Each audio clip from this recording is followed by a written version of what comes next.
Hello, my dear friends. Welcome back to our YouTube channel in English Sansar. Guys, today I am here with another video. This video is very interesting and useful for you to improve your English skill. In this video, you're gonna learn line by line how to translate English to Hindi. So, as you can see that this story name is Strong और week. तो जैसा कि दोस्तों आप देख पा रहे हैं कि कहानी का नाम है स्ट्रॉन्ग और वीक, मीन्स मजबूत और कमज़ोर। ये कहानी बहुत ही मज़ेदार है, आप वीडियो के आखिरी तक देखें, बहुत ही मज़ा आएगा आपको और इसमें आप काफ़ी कुछ सीखने को मिलेगा। एक चीज़ ध्यान देंगे इसमें कि जिस कलर से जो है इंग्लिश वर्ड को कलर किया हुआ रहेगा उसका मीनिंग हिंदी में उसी कलर का रहेगा। तो इससे आप समझ पाएंगे कि उस वर्ड का एग्जैक्ट हिंदी वर्ड मीनिंग क्या होता है।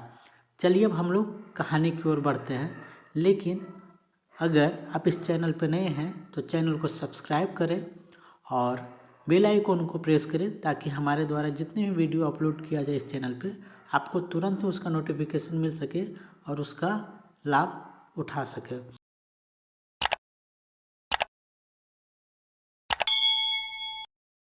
चलिए हम लोग कहानी को देखते हैं। There was proud teak tree in the forest.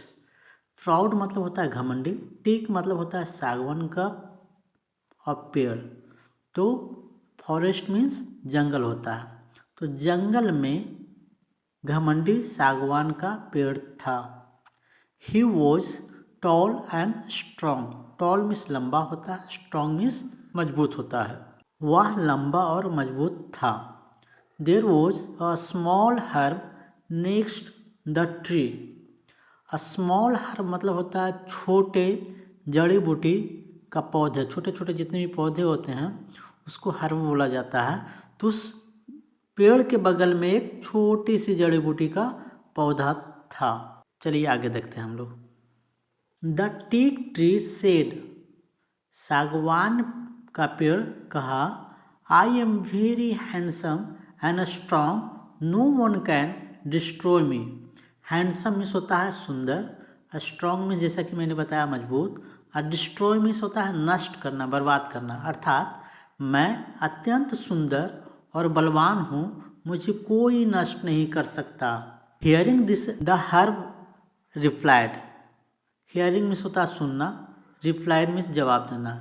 यह सुनकर जड़ी बूटी का पौधे ने जवाब दिया, डियर फ्रेंड्स, प्रिय दोस्त, too much pride is harmful. Pride मतलब होता है घमंड, हार्मफुल मतलब होता है नुकसान। ज़्यादा घमंड हानिकारक होता है। Even the strong is fall one day. Fall means होता है गिरना, और जैसा कि स्ट्रॉन्ग मीन्स मजबूत, इवन मतलब होता है यहाँ तक कि ताकतवर भी एक दिन गिर जाते हैं। The teak tree ignored the herb's words. Ignore मतलब होता है अवहेलना करना, अनसुना करना किसी की बात को। सागवान के पेड़ ने जड़ी बूटी की बातों को अनसुना कर दिया। He continue to praise himself. Continue मतलब होता है लगातार, यहाँ ईडी लगा दिया है, मतलब वो भीतरी में चला गया है। प्रेज मतलब हो गया प्रशंसा करना, हिमसेल्फ मतलब वह स्वयं का, तो वह लगातार अपनी प्रशंसा किया।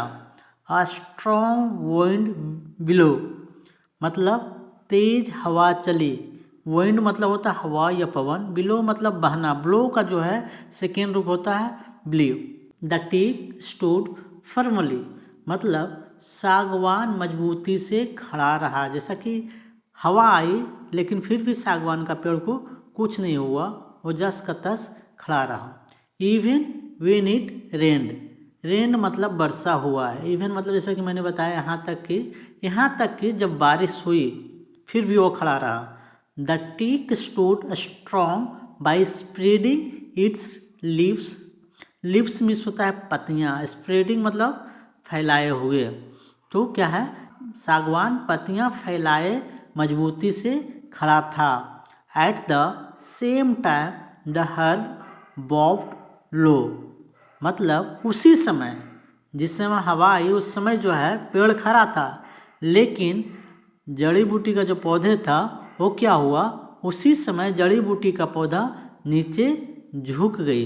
The teak made fun of the herb. Fun means होता है मजाक उड़ाना।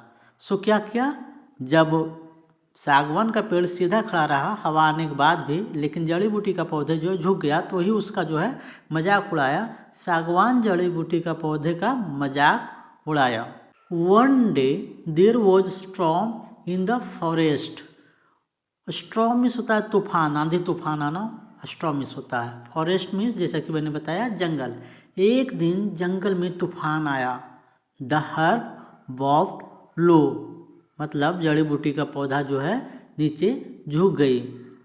As usual the teak did not want to bow, मतलब एज यूजुअल होता है जैसे था या हमेशा की तरह।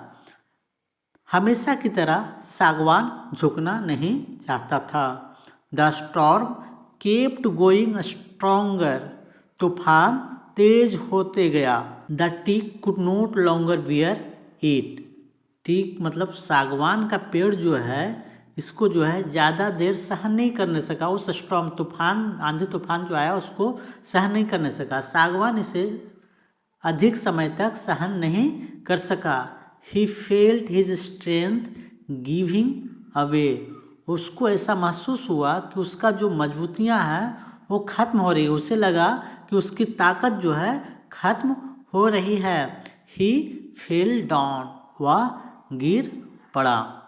This was the end of the proud tree. And मतलब होता है आखिरी, तो यही बता रहा है यह अहंकारी वृक्ष का अंत था। वेन एवरीथिंग वॉज काम द हर्ब स्टूड स्ट्रेट। काम मीन्स होता है शांत। एवरीथिंग मतलब होता है सब कुछ या प्रत्येक चीज़। स्ट्रेट मतलब सीधा। जब सब कुछ शांत हो गया तो जड़ी बूटी का पौधा सीधी खड़ा हो गई। He looked around and saw the proud tree fallen. उसने अपने चारों ओर देखा और देखा कि घमंडी पेड़ गिरा हुआ है। तो दोस्तों जैसा कि आप लोगों ने देखा एक कहानी को और समझ पाया, तो आपको हमेशा जो है चाहे आप जहाँ भी हो, जितना नॉलेज क्यों ना हो, आपको अहंकार नहीं करना चाहिए। कहानी से सीख मिलता है। चलिए मैं मिलता हूँ एक नए वीडियो में।